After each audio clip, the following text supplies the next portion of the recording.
Hi Aquarius, welcome to your June 2019 Astro Update. It's Rena here.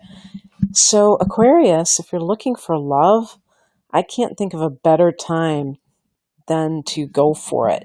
And of course, sometimes you may feel like, well, I'm not going to just walk up to somebody on the street and just ask them out. So it could be just the favorable circumstances where you happen to be at a party, for instance, and you strike up a conversation with somebody and then it's on. Because to tell you the truth, I'm saying that particular possibility because as the month begins, the sun is in the fifth house. The fifth house for you is Gemini. And this forms a favorable trine angle, which is great for manifestation in a very easy way. And the fifth house is about falling in love. The fifth house is, dating. It's kind of that early stage of a relationship. It's also about recreational sex. I'm not going to go much further than that. I'm just going to leave that right there. But it's also about conceiving children. So be mindful of that. But the fifth house is about fun. Okay, Leo rules this particular house in the universal chart. Just in case I get one of these comments yet again, there's the universal chart and there is the chart for each sign. Okay, and the chart for each sign is not going to be falling exactly along these lines because it depends on what degree or sun or rising sign of Aquarius is. But let's just say in general, the fifth house is ruled by Leo in the universal chart, where we go by starting with Aries and then we get to Leo. In the personal chart, your sun or rising Aquarius is in that first house, and therefore Gemini is in the fifth house. And so the sun is there, and the sun is this energy that is also about being alive, that sense of just the joy of, what is it, joie de vivre? I don't speak French, but, the joy of living. Children are associated with the fifth house. In the tarot, you will see the sun card depicted in the Rider-Waite version with a child, I think riding horseback or something. This is because children and playfulness, just kind of that sense of creativity, are all connected with the fifth house. But parties, sports can be the fifth house. And when the sun is there, you're just like in a playful mood. You might be at a party and you can meet the love of your life. Mars is in that sixth house all month long. It's kind of interesting because you have a little bit of both. Maybe I should say a lot of both. But you have sixth house influences as well as fifth house. And the sixth house is work. And it's also health. The sixth house can be your workplace. It can be your daily routine. And I almost see with Mars there, you might be having like conflicts at work with coworkers, or just simply working overtime because you have a business that you're launching and you want to be able to do that full time. And maybe you're just like really just getting down to brass tacks, that sixth house, organization, Virgo type of stuff. And even I could see somebody who's taking up a sport, but they're doing it primarily for their health, where it kind of combines the fifth house of sport with the sixth house of health. And we're going to have a new moon in the fifth house on June 3rd. So right at the beginning of the month, 12 degrees of Gemini. And this can be new beginnings, new love interest, new creative pursuit, perhaps even a new hobby that you're taking up. The next day on the 4th, Mercury goes into the 6th house. So Mercury can be contract sometimes. So it's possible that you're starting a new job, or you're at least filling out paperwork, maybe in July, when we have the new moon in Cancer, which is actually going to be a solar eclipse. So it's a very definitive new moon. Maybe that's when you're going to officially start. Who knows? Maybe you could start earlier, because the eclipse energy is not necessarily just tied to one date. So this may be like kind of a new work situation for you, and you're filling out paperwork. Could be like you researching about health and diet. Mercury can rule diet. Mercury rules the 6th house, so it's all about that area. And sometimes it's about reading things. You could be doing some kind of organization with your daily routine, where you're trying to figure out how to become more effective, or what's that term? Productive. That's definitely a hallmark of Virgo's productivity. On the 8th, Venus goes into that 5th house. Venus is the goddess of love and beauty. So this is great for both love and artistic pursuits. To me, Venus is about the romantic side of love. I mean, Venus is sensual, so it's not, Venus also, rules the 2nd house of Taurus, which is more of that sensuality, and then the 7th house of Libra, which I see as more aesthetic and the kind of the social graces. And in the 5th house, this can be like having those feelings, those romantic feelings. You had Mars go through this house not too long ago, and Mars is more of that physical attraction, but Venus is really the love attraction, and this is coming on the heels of that new moon.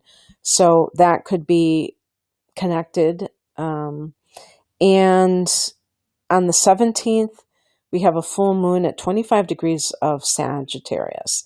This is in the 11th house of hopes and wishes, which for you is particularly significant, Aquarius, because that's the house that you rule in the universal chart. So this is all about you. Now, full moons can bring things to a head, or bring awareness to something. You could find out about something. This is the house of friendships. Sometimes it's ending. So ending a friendship, perhaps you have found out something about a friend that doesn't sit well with you, and you're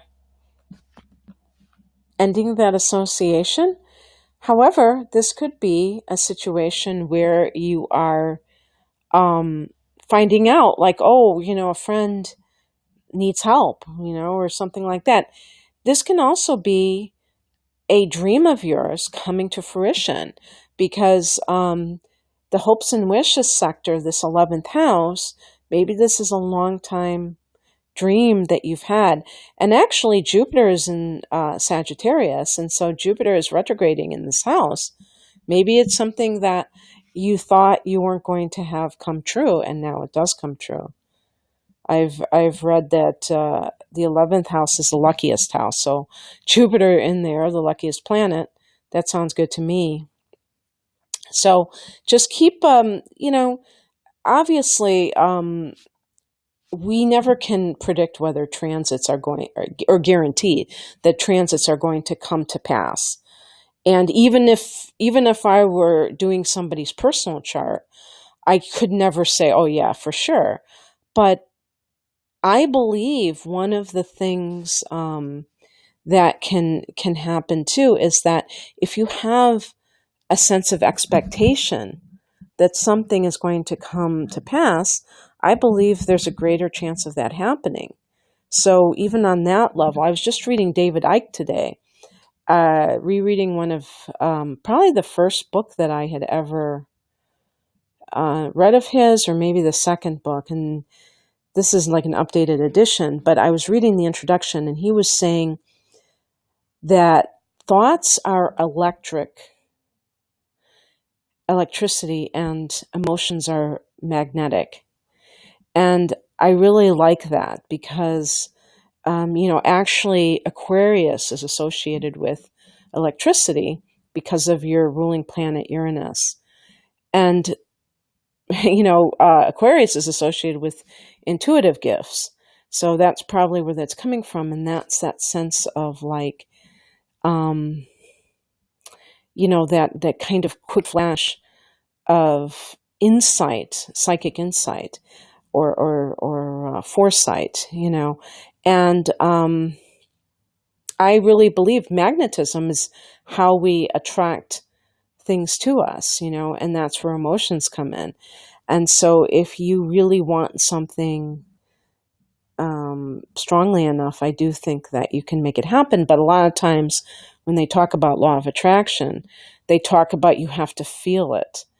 And it's not just enough to think about it. You have to feel like you already have it. And that's how you magnetize it and bring it to you. So perhaps perhaps me talking about this can generate those emotions within you. And you can make it happen in that way. On the 21st, we have the solstice. And I was remarking to, I think it was Gemini, that I love the idea of the summer solstice. I'm in the northern hemisphere, thus the summer solstice, and I love the idea of it, midsummer and all that.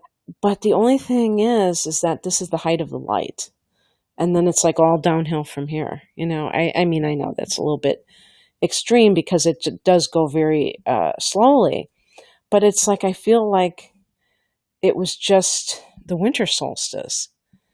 And I'm like trying to kind of reconcile that. Of course, that means that time is moving quickly. And so even if we're losing light starting on June 21st, it's not going to be too long before we're back here again.